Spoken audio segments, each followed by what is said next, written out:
today. But hurry, the party ends April 30th. Brought to you by the South Dakota Office of Highway Safety, South Dakota Broadcasters Association, and this station. 1390 KJAM, Madison.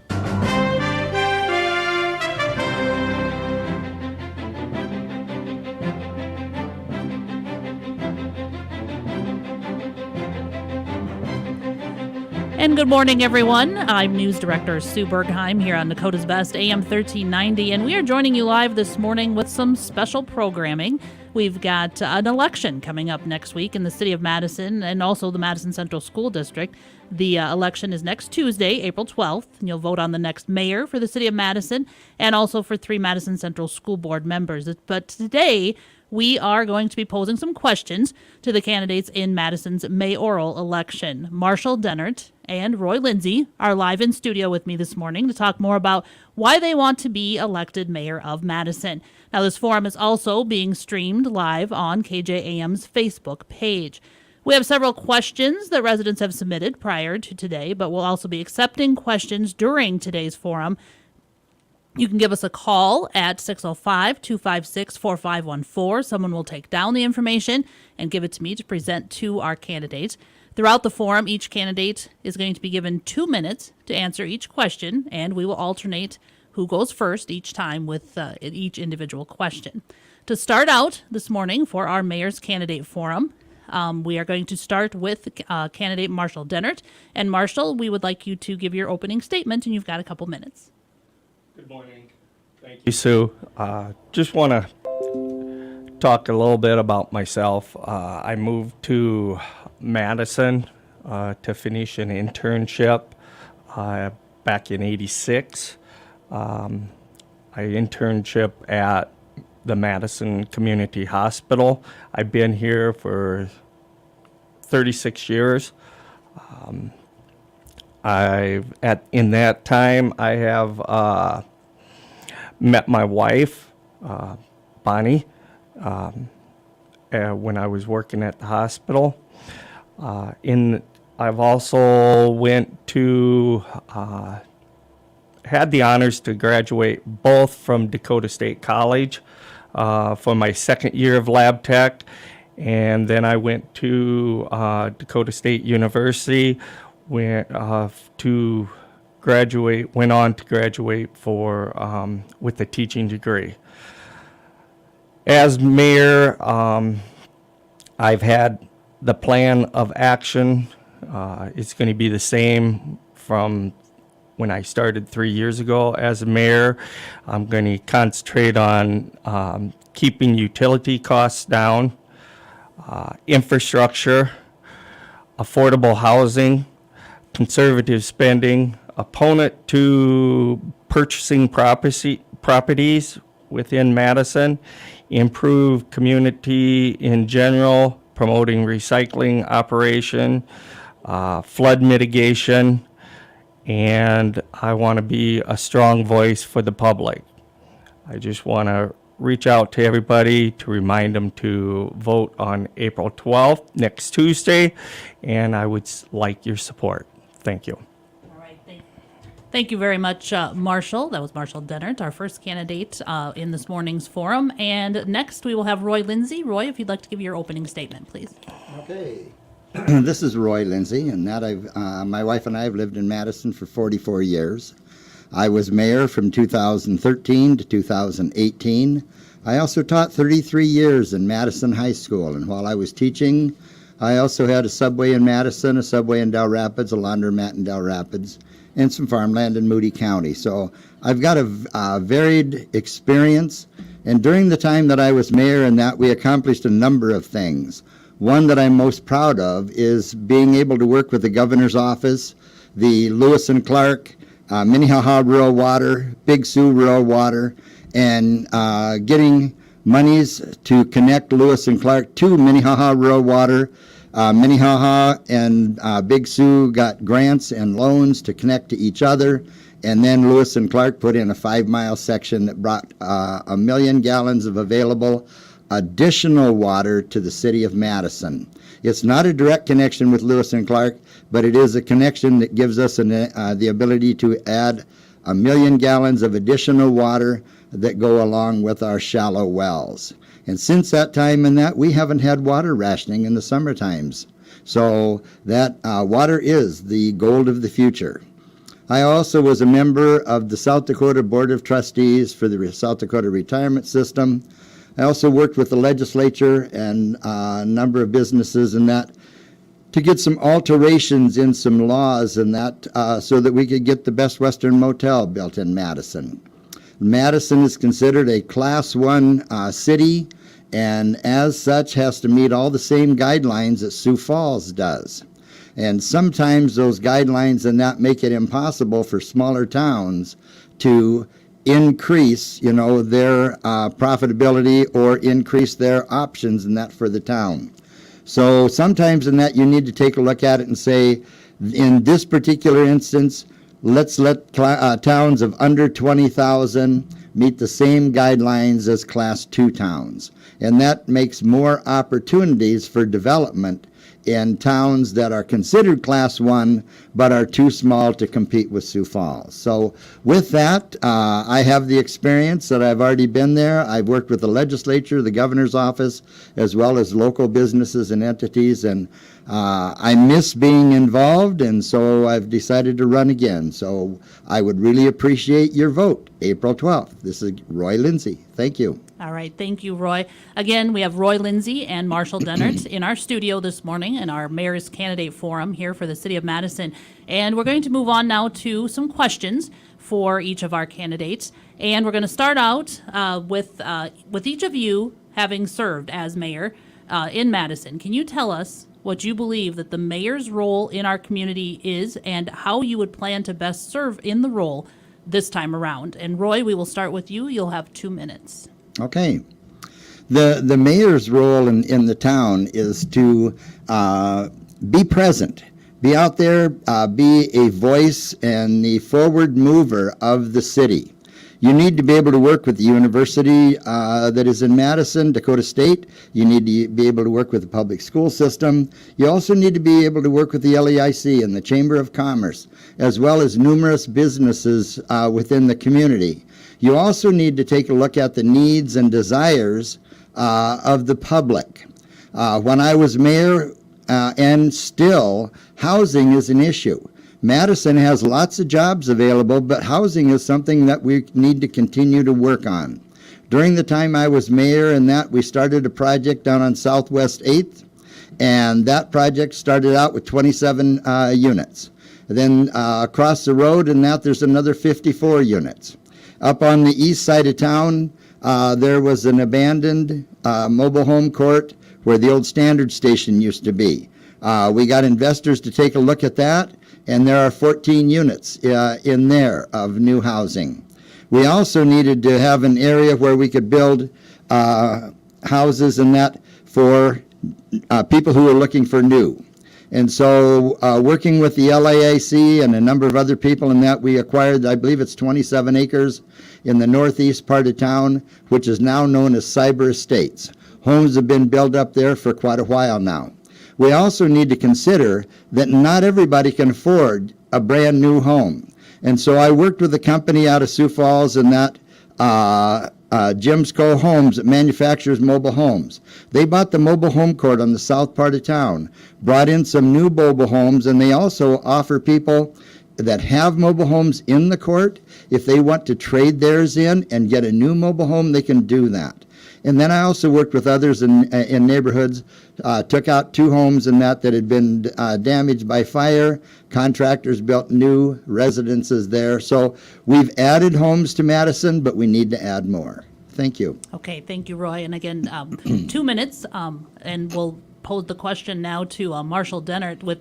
Again, I'll restate the question. With each of you having served as mayor in Madison, can you tell us what you believe the mayor's role is in the community and how you would plan to best serve in that role this time around?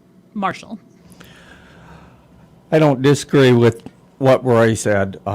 Mayor has to be involved, heavily involved in the city of Madison.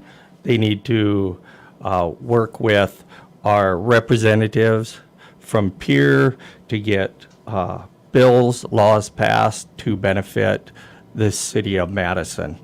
On the housing, we do, when I first began mayor in 2019, Cyber States had just, was just getting underway. We need those types of housing. Up there, they range anywhere from 450 to 500,000. I think we need to get a housing development into Madison that more suitable for those employees working manufacturing, retail. Some of them cannot afford a $500,000 home.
Our street department, Gary Gagnos, does a very good job at cleaning these streets, knowing when to get out, trying to keep down overtime.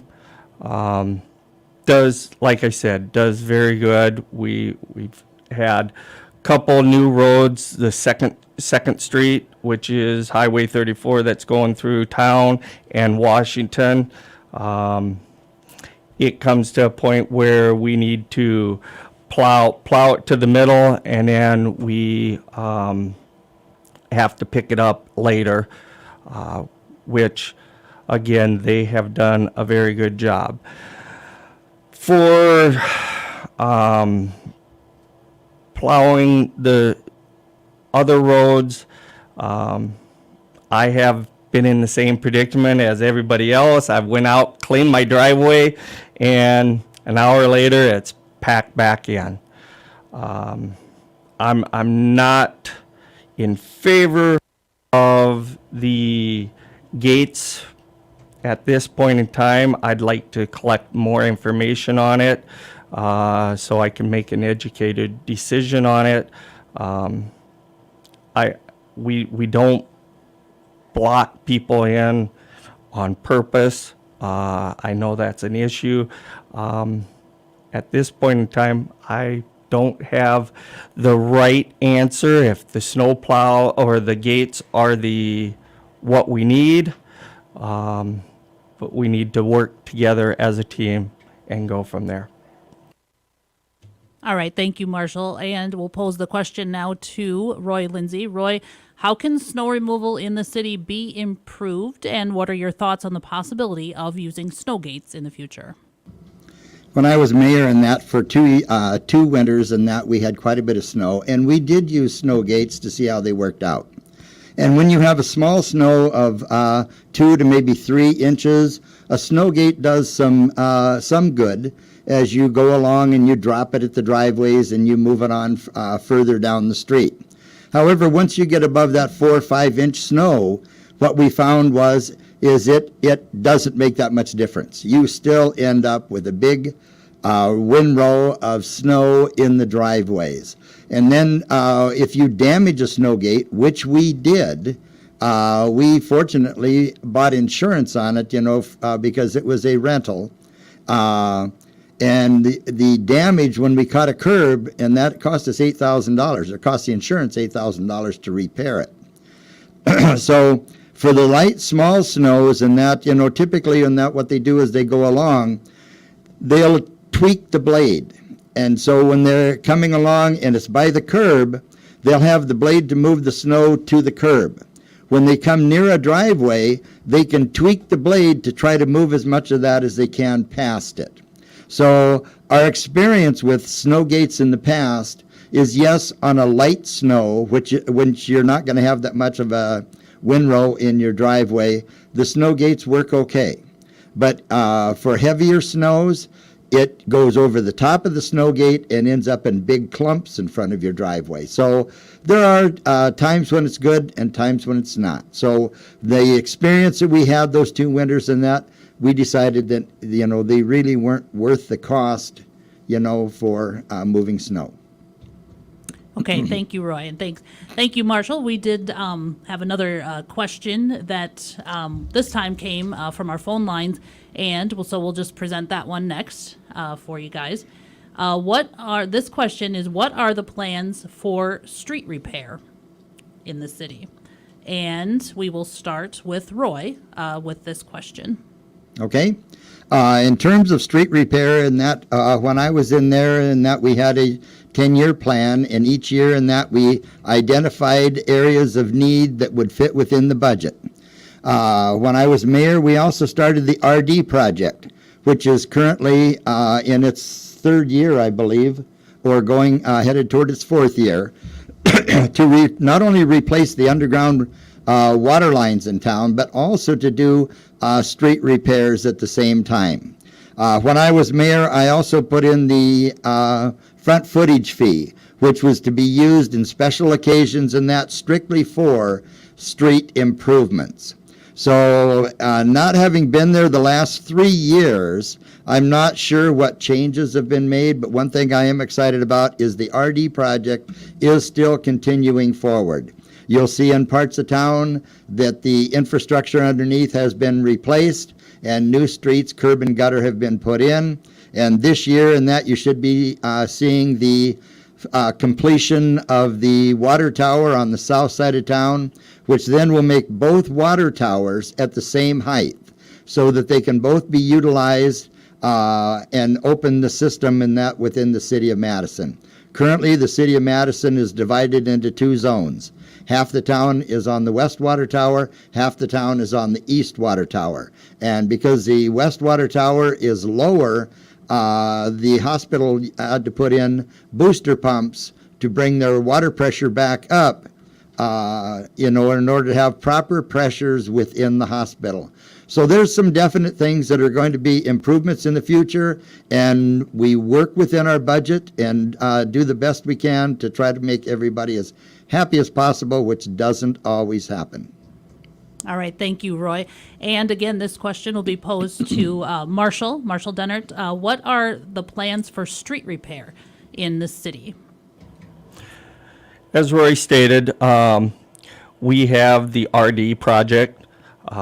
It is in their 3rd year, which we should be finishing up all sections of the RD. Last year we did get a late start due to some bidding, but hopefully we'll finish up the RD. We have also, the city has also earlier this year, reached out to do some funding on the SRF so we can improve some more infrastructure. That's going to be approximately $19 million project moving forward. Here in the next couple weeks, we should hear what we're going to get for that. I'm hoping we'll get somewhere between 15 and 30% of the 19 million in forms of a grant. Streets. I've been asked several times, when is my street going to get repaired? It's real tough to spend X amount of money on a road to pull off the blacktop, replace it when we have poor infrastructure underneath. So we just have to take, talk with our water department, sewer department, see which infrastructures we needs the most attention to, and when we do those, we will take care of the roads at the same time. All right. Thank you, Marshall. And again, if you are just joining us, just tuning in here to Dakota's Best AM 1390, we have our two candidates for Madison's mayor's election, which is next Tuesday, and they are answering some of your questions today. And we are going to continue on with those questions now here on AM 1390. Another question we received had to do with backyard fire pits. Now, the person that submitted the question said they have severe asthma, which is triggered by smoke, making it hard for them to enjoy fresh air in the evenings because of the smoke in the air. Is there anything that can be done in the city regarding fire pits in order to allow some people to breathe easier? And Marshall, we will start this question with you. You have 2 minutes. Thank you, Sue. This is the first time I'm hearing about this complaint. This is a new complaint. I do not believe we have anything on our ordinance to not allow fire pits. So I would have to visit with our engineering department, see if there's anything out there that we may want to change in our ordinance to address this issue. I guess at this point in time, being there's not really an ordinance, I would visit with your neighbor, express your concerns to them, and work out a solution between both of you. Thank you.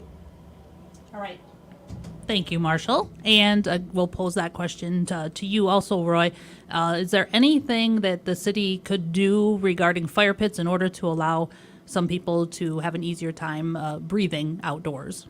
My memory is, and that is, we do have on the books and that burn barrels are not allowed in town, but smaller fire pits with a screen so that we don't have ash, that poses a fire hazard to someone else.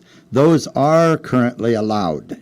And so, depending on how close you live to your neighbor, I can see where, the smoke would probably bother you, But at this point in time, and that would be something that would need to be addressed by the commission to determine whether or not they were going to put further restrictions on the use of fire pits within the city.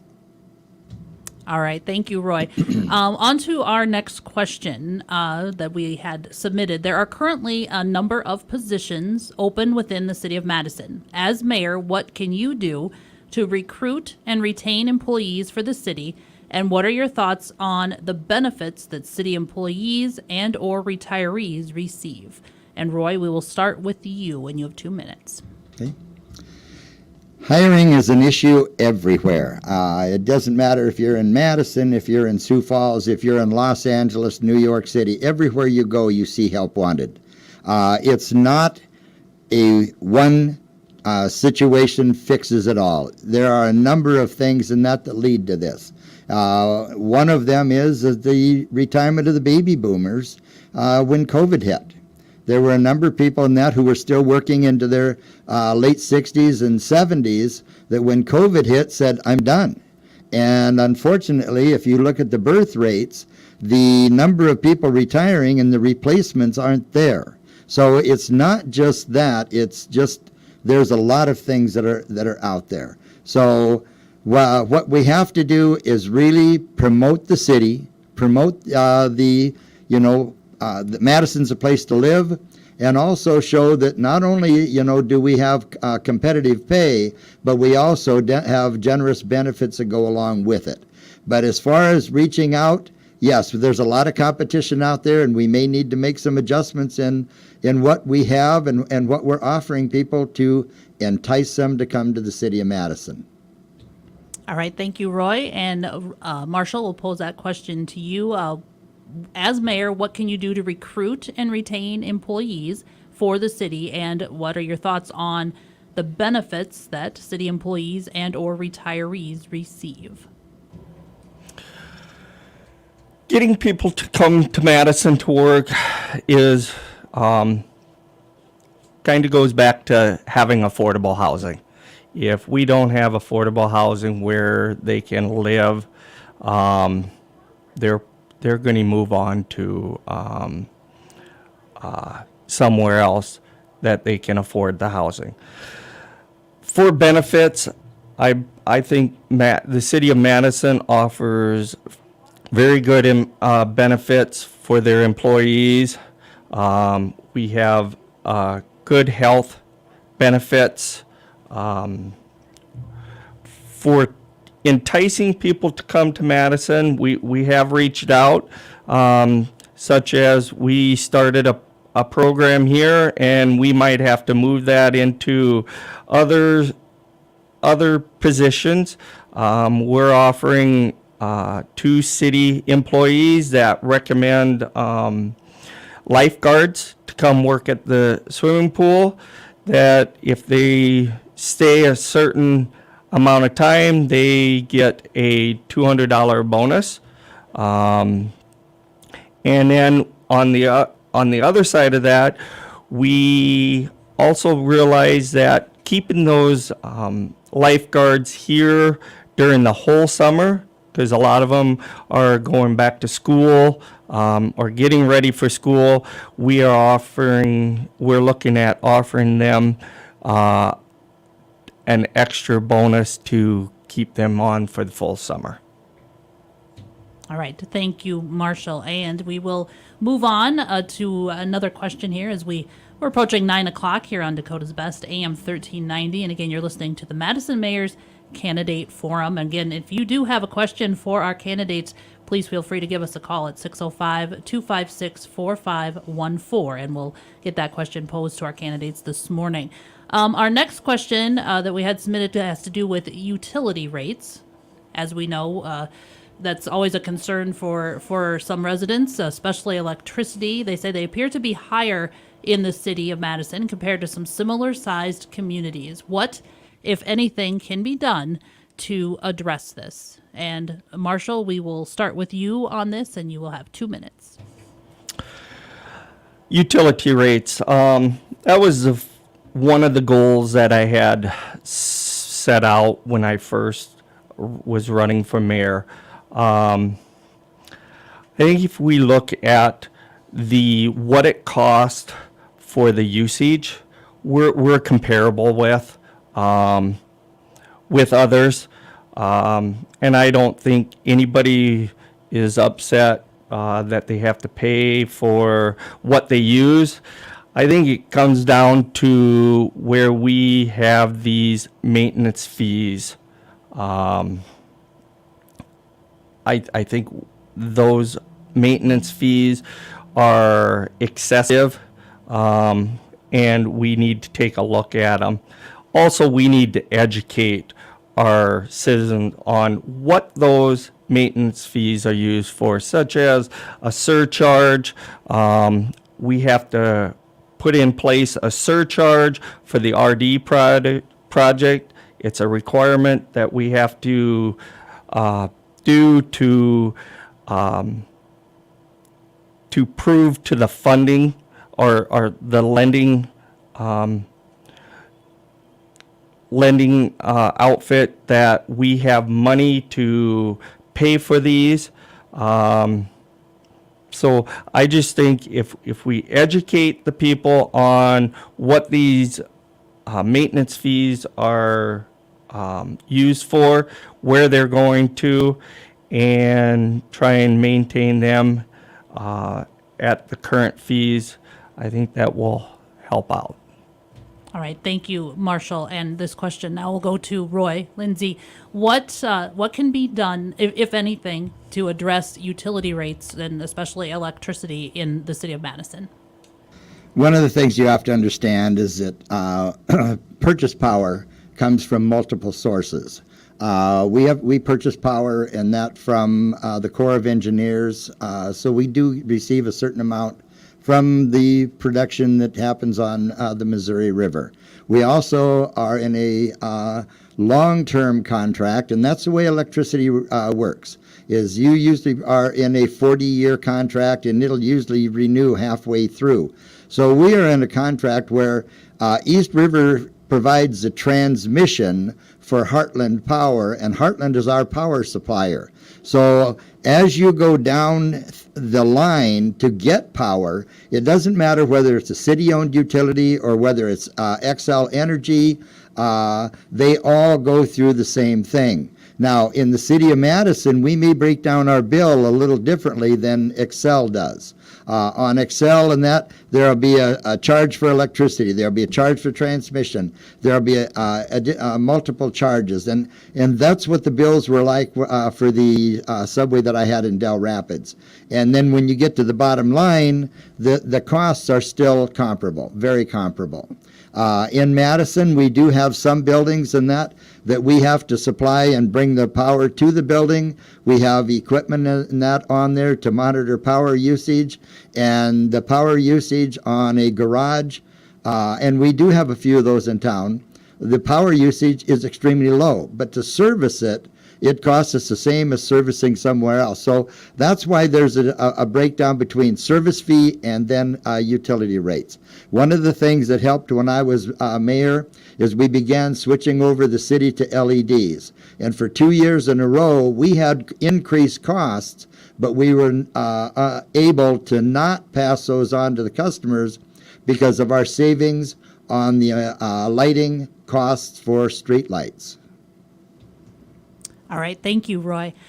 We will move on now to another question, and it has to do with flooding. As we know, our city has seen its share of flooding over the years. And our question is, going forward, how is or how should the city address flooding that has affected a lot of our property owners here in Madison? And Roy, we'll start with you, and you'll have 2 minutes. Okay. Flooding has always been an issue in Madison. Our problem isn't getting water into town because when the 6 and 7 inch rains and 5 inch rains that hit suddenly, the water comes into town in a hurry. Our issue is getting the water out of through town or keeping it from entering as quickly. In the past, there was a study done on the drainage for the city of Madison, and it was suggested that multiple retention dams further out of town be put into place to slow down the time that water comes into town. And so in the past, there was a vote to put a retention dam on the north side of Madison, and at that time, we didn't have many retention dams within the city, and so that was voted down by the public and the landowner. So since then, on the west end of 9th Street, we also have a retention pond there, which the water from the parking area comes into that and is allowed to drain out at a slower pace. We also have one at the Madison Elementary School, and there's also some on the south end of town. So anywhere that blacktop can catch water, it's going to run off from there quickly. And so having it run into a retention pond and let it out at a slower pace is something that does help, because then you have water go through longer, but at a lower amount. So I think we need to dust off this, the study that was done years ago, take a look at it, and see if we can't start moving forward on some of these areas and put in smaller retention dams to see if we can't help mitigate some of the flooding that happens in Madison. All right, thank you, Roy. And we'll pose that question also to Marshall. Flooding in the city, how is the city or how should the city address this issue going forward? With the last flood, we had some damage to our creek walls, 3 areas. We are looking at, actually we're in the process, 2 of them we're hopefully get out to bid this and start working on them this fall.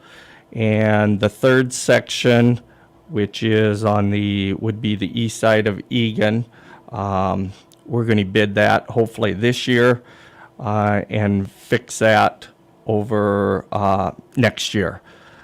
We're also still working on getting the creeks cleaned throughout the year. The the street department and the park department works very hard on those, getting those cleaned out. What I would like to see done is during the 2019 flood, we had a lot of erosion on our creek beds where we don't have creek walls.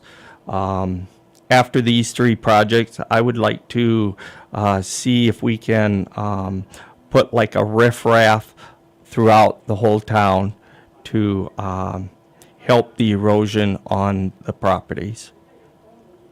All right, thank you, Marshall. And again, if you are just joining us, it's about 7 minutes after 9, and you are listening to Dakota's Best, AM 1390. And we have the Madison Mayor's Candidate Forum going on right now. And if you're joining us and you've got a question for either of our mayoral candidates, Marshall Dennert or Roy Lindsay, give us a call at the KJAM Studios, 605-256-4514. If not, just sit back and listen. We've got a few more questions to get through that we've had submitted for our candidates. And our next question has to do with the Madison Aquatic Center.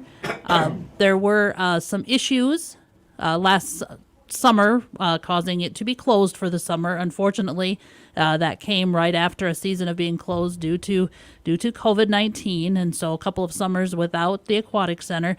Now, understand that repairs are being made, but what can be done in the future to try to make sure that something like this doesn't happen again at the Madison Aquatic Center? And Marshall, we will start with you on this, and you have got 2 minutes, please. As you commented, Sue, 2 years ago we had COVID. Hindsight, should we have closed down the pool? I think we would have been okay to keep that pool open. But then after that year was down, we had some issues with some chemicals leaking underneath the doors, corroding everything, every metal part. I'm not going to sit here and blame anybody for it. It was an unfortunate accident. We have sent it in for insurance. Insurance paid for most of it. We have fixed those parts. The insurance company at one time wanted just to come in, do thorough cleaning, such as in the electrical panels. As mayor and the commissioner, we felt that could have been done, but that wasn't the best option to go. So we went ahead and spent a little bit more money plus the insurance money to put all brand new pieces in, so it would run well and it would be safe for everybody. Currently, we ran the pool last fall. It was operating correctly. So we are moving forward to getting that pool open for this year. All right, thank you, Marshall. And that question now goes to you, Roy. What can be done in the future to try to make sure that something like what happened with the Madison Aquatic Center last summer, how do we prevent something from that happening again in the future? Well, one of the things in that, that really threw a kink into everything was COVID. And typically in that, in spring of the year, we would have our staff down there. We would get the chemicals. We would put the water into the pool. We would treat the pool with the necessary chemicals, and any excess were then sent back to Sioux Falls to be kept in Sioux Falls. We never kept chemicals on hand except just minimal amounts. Unfortunately, when COVID hit, those things arrived. Staff wasn't ready. I'm like Marshall. I'm not going to blame anybody. Circumstances, the chemicals did not get returned to Sioux Falls. They stayed in the room. And unfortunately, those chemicals will leach, and they did cause the corrosion. So in the future and that, we need to make sure that we have those chemicals come when staff is on hand, get them in, get the pool ready to go, and again, like in the past, send those chemicals, the excess, back to Sioux Falls, except what's necessary to maintain daily chlorine levels and that, when the pool is in use. So it was a very unfortunate but it was definitely a learning experience in that, from the past. I'm excited to have the pool open this summer and that, and hopefully in that we have the staff to keep the indoor pool and the outdoor pool running smoothly. All right, thank you, Roy. And we will move on to our next question here on AM 1390 as we visit with our mayor candidates this morning. Dakota State University is expanding and growing its programs, which eventually means more jobs, more people coming to Madison. With this and some other business expansions and additions, what should the city be doing to prepare for this growth? And Roy, that question will go to you first, when you'll have 2 minutes, please. Okay.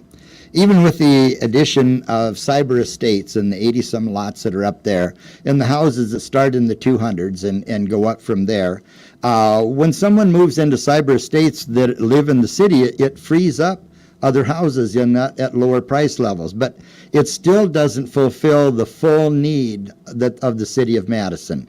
We need to add additional housing in a variety of price ranges within the city to entice people to come to Madison, and also to meet the needs of the growth of Dakota State University, the growth of Gale Manufacturing, and the other companies in that we have in town. So housing is a need that needs to continue to be researched and developed within the city of Madison for the growth of Madison to continue. All right, this question will be posed also to you, Marshall, with the expansion and growth at the university and also some businesses. What can the city be doing to prepare for this growth? I feel DSU needs the city as much as the city needs DSU. We got to work together to make the community better for everyone. We are working right now on the community center agreement with DSU to make that a little bit better for people to understand what is the city's responsibility and what's DSU's responsibility. We just voted a couple weeks ago on some electrical supplies. So we're gearing up for those new improvements. We just signed a MOU with a new firm that's coming to Madison for a nursing home. So we're gearing up, we're getting supplies here, so when they're ready, we can meet their demands.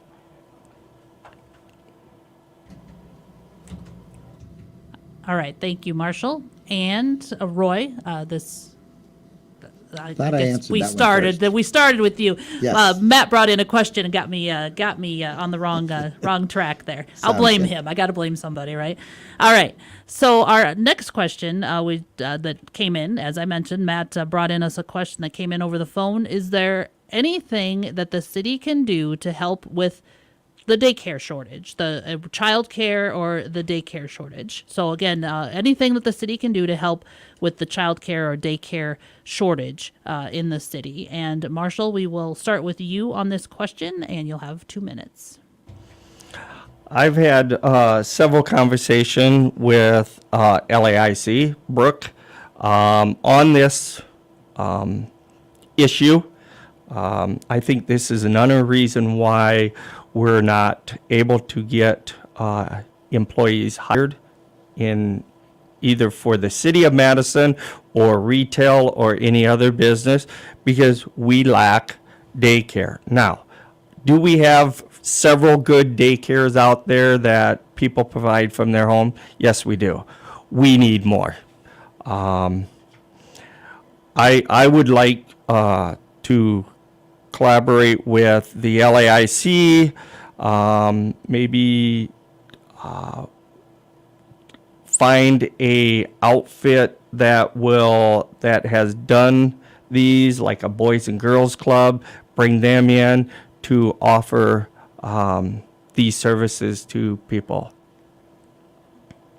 All right. Thank you, Marshall. And we'll pose this question now to Roy. Is there anything that the city can do to help with the child care or daycare shortage in the city of Madison?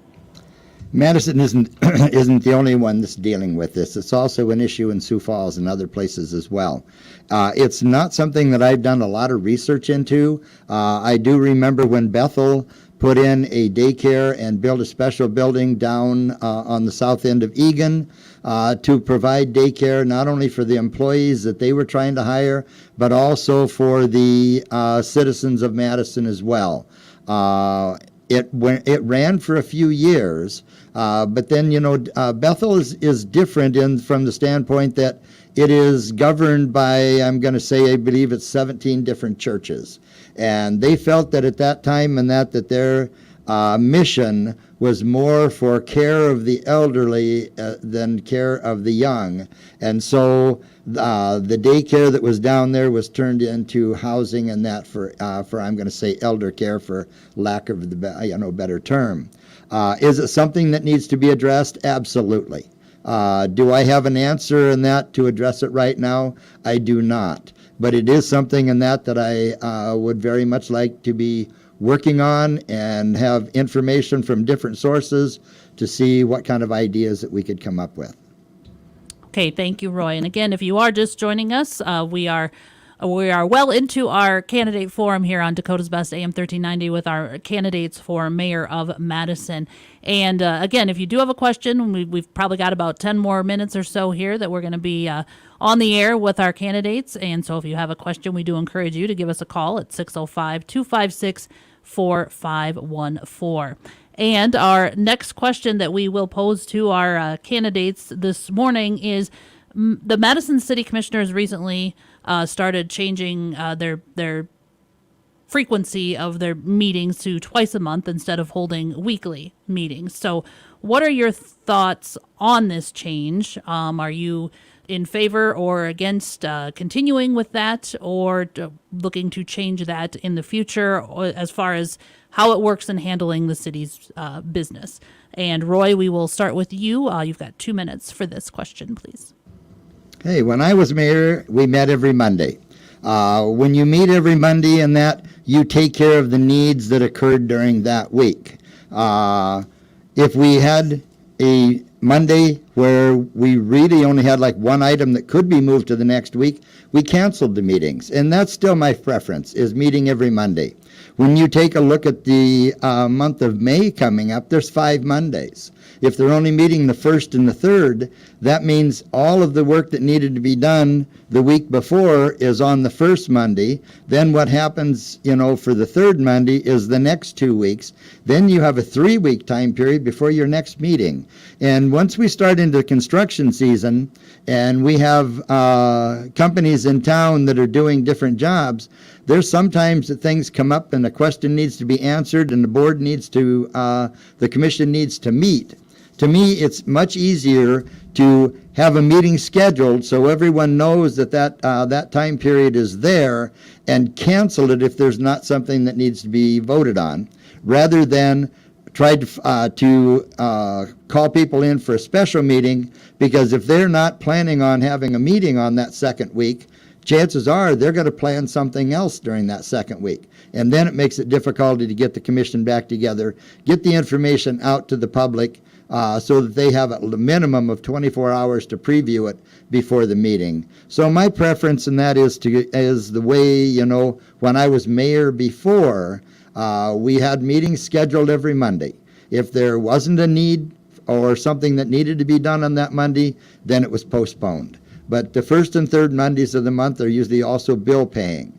If you look at this last Monday, there was a lot to get accomplished, which makes for long evenings, and it also means that in some instances, maybe things get hurried through and not really fully discussed.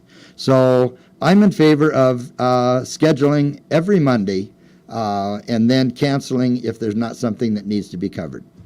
All right, thank you, Roy. And this question to Marshall as well. Your thoughts on the change in the frequency of the Madison City Commission meetings and how that works, or what it means as far as handling the city's business.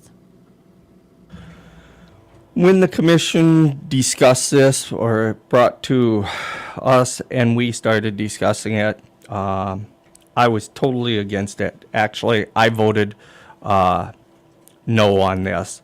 And that was one solution that I did give to them. Why not just keep the meeting scheduled? If we have one or two items, it doesn't have to be addressed that week, that we just cancel it or push it off to the next week. I do see the needs why the commissioners brought this to the attention was that the commissioners we have all have families, kids. They're getting to the age where they're more involved in sports, and they would like to attend the sporting activities. I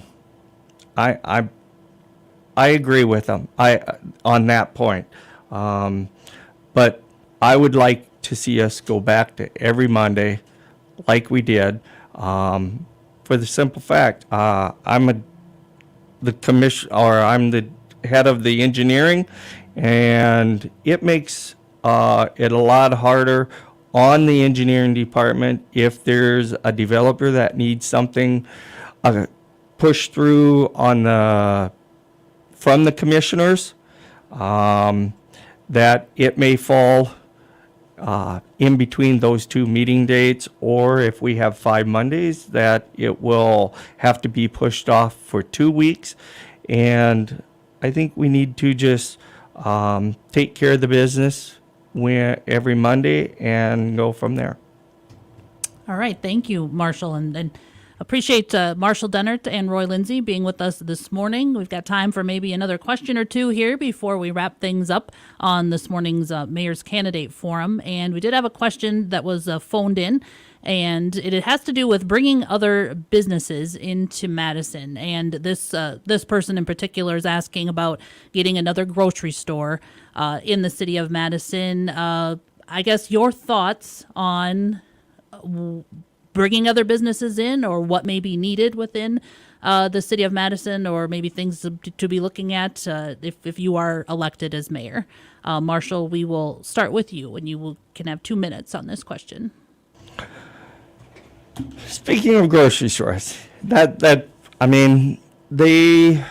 people have talked to me about why don't we have more than one grocery store. I've owned a business for 19 years. I had competition here in town. I feel a little bit of competition helps everybody. For example, if I'm going to a grocery store or to any store, any business, and I need something, and they don't offer that product, I'm going to go somewhere else, Brookings, Sioux Falls, to find this item that I need. And as everybody else would know, if I'm going to go there, I'm going to stop other places. So I think if we had some more competition in any business, I think it would keep people in town, local businesses, profitable. All right, thank you, Marshall, and we'll pose this question to Roy. As far as bringing other businesses into Madison, in particular for this listener's question, another grocery store, what are your thoughts, or what is something that the city could do going forward with something like that? We're in the electronic age, and so wherever you go with your cell phone and that, pretty much in that, you talk about something, and next thing you know, you see ads on the phone. In terms of competition in town, yes, we have one large grocery store, but we have multiple others. You can buy milk products and other canned goods and things at Runnings. You can buy them at Lewis. You can buy them at Dollar General. We have the little Mexican grocery store that's also on 2nd Street in town. And so there are places where you can go and compare the things, unless you're looking for fresh produce. Fresh produce is something that, yes, Sunshine is your primary place for fresh produce in town. In terms, if you're looking for meat and protein products, Butcher, I'm losing the name of it, but anyway. Dakota Butcher. Dakota Butcher came to Madison. We also have Jack's Meat Market, which is a long-time staple in Madison. So if you're looking for protein products, there's at least 3 locations in the city of Madison where you can find that. Years ago, we used to have J.C. Penney's in town. When people started using credit cards and that, J.C. Penney's did research. They found that the same credit cards that were used in Madison were also used in the J.C. Penney store in Sioux Falls. And so they saw that if they were to close the J.C. Penney's in Madison, they were not going to lose those customers because they were already shopping in Sioux Falls. You also have HelloFresh and these other ones where people can order online like you do with Amazon, and you can have food products delivered to your home. So it isn't something that the city can really go out and do. The private industry and that monitors people's purchasing and, where their purchasing public are. It isn't just Madison. It's Lake Madison. It's Lake County. It's Howard. And so it takes private industry to make the decision that it's going to be profitable for them to come to town.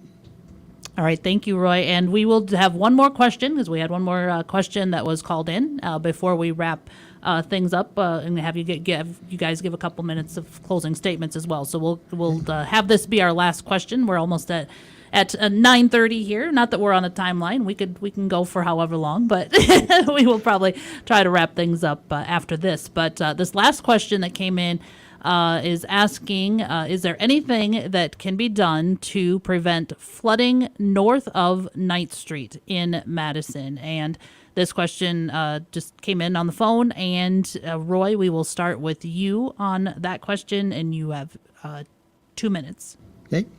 As I said before in that, we did a flood study years ago, and it was actually done before I was mayor. And the city addressed it from the standpoint of wanting to put in a retention dam north of Madison. At that point in time, the property owner was opposed to it, as well as the citizens. And what was brought up at that point in time was the rapid city flood. Everyone had pictured in that it was going to be a dam that held back a lake. And a retention dam is not. A retention dam has a hole in it, a prescribed hole to allow the water to pass through, and all it does is it gathers the water and brings it through town at a slower pace. That is something in that I think we need to continue looking at as a city. During the last floods and after 1993, we had flood buyouts, houses that were within the floodplain and the floodway. There have been a number of them that have been removed, but we cannot widen our creeks. We cannot lower the depth of our creeks because the Corps of Engineers does not allow us to pass our problem further down the line and flood Lake Madison and the people further down.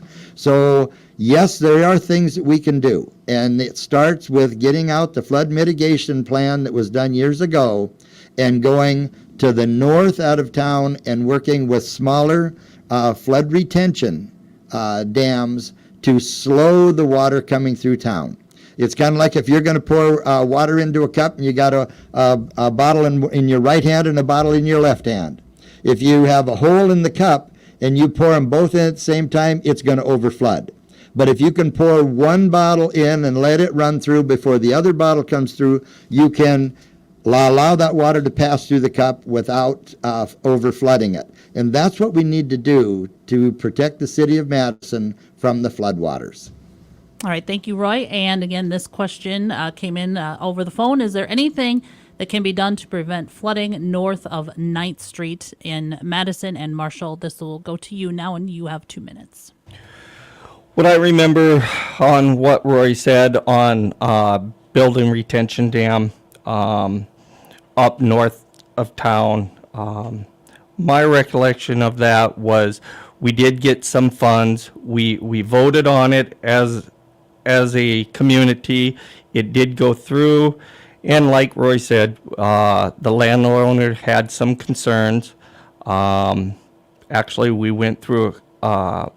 My understanding, we went through a court hearing on it. We did.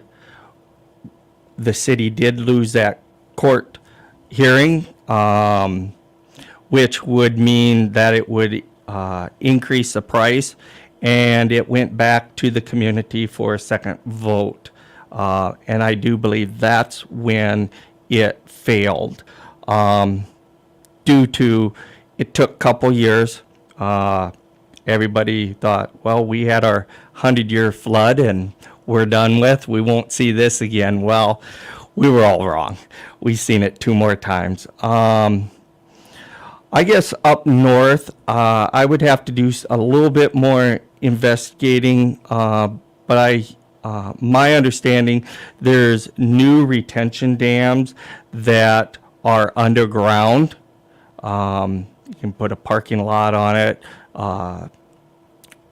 or just have it underground, which will release the water at a rate that we desire. We need to look at going down this road that it won't affect the landowner. All right, thank you, Marshall. And that's going to wrap up our questions as part of our candidate forum. We're going to give each of our candidates a couple minutes to make just a closing statement before we close things out today. And because in our opening statements, we started with you, Marshall, we'll start our closing statements with Roy. And again, you will have 2 minutes for your closing statement. Okay, very good. Well, I want to thank Sue and KJAM Radio and that for hosting us today. And I was a mayor for 6 years, and I miss being involved. There are a lot of things that are happening in the city of Madison, and I can see, things in that I would like to see accomplished, and I'd like to be a part of that. And so during the time period that I was mayor and that, we accomplished quite a few things, and the city of Madison is a great place to live, and I'd like to be a part of that to keep Madison moving forward. So with that, please vote for Roy Lindsay for mayor, April 12th. Thank you. Thank you, Roy. And our closing statements now from Marshall Dennard. I also want to thank KJAM and Sue for putting this forum together for us to answer questions of the community. I also want to thank the citizens of Madison to allowing me to be mayor for the last 3 years. I would like to continue to be mayor. I think we have a lot left to go for the city of Madison, such as our infrastructure, and repairing those. And again, I would appreciate your vote on April 12th. Marshall Dennert for mayor. Thank you. All right, thank you. And thank you, Marshall Dennert and Roy Lindsay. Thank you both for being with us this morning and answering questions from our listeners and the voters in the city of Madison. And remember that, as they both mentioned to you, on Tuesday is the election. You want to head to the polls Tuesday, April 12th. The polls will be open at the downtown Madison Armory from 7 a.m. until 7 p.m. If you're not able to make it on Tuesday, you can vote early, and you can do that through the Madison City Finance Office before Election Day. But either way, you'll want to make sure and cast your ballot in the city election. Along with the mayor's election Tuesday, the Madison Central School District voters are selecting 3 people also to serve on the Madison Central School Board, and there are 5 candidates running for the 3 seats open this year on the school board, and voting for that election also taking place at the Downtown City Armory, and early voting can also be done through the Madison Central Business Office. So you've got a number of options available if you need to vote early or go to the polls at the Downtown Armory on Election Day on Tuesday. And of course, you can find more information on the election, on the school board candidates. We've got some profiles for them. We are not going to be doing a candidate forum with them, but we do have some information on them on our website at amazingmadison.com. Just click on our election banner. And we'd like to thank everyone for joining us this morning here on Dakota's Best AM 1390. And we will now return to our regular programming.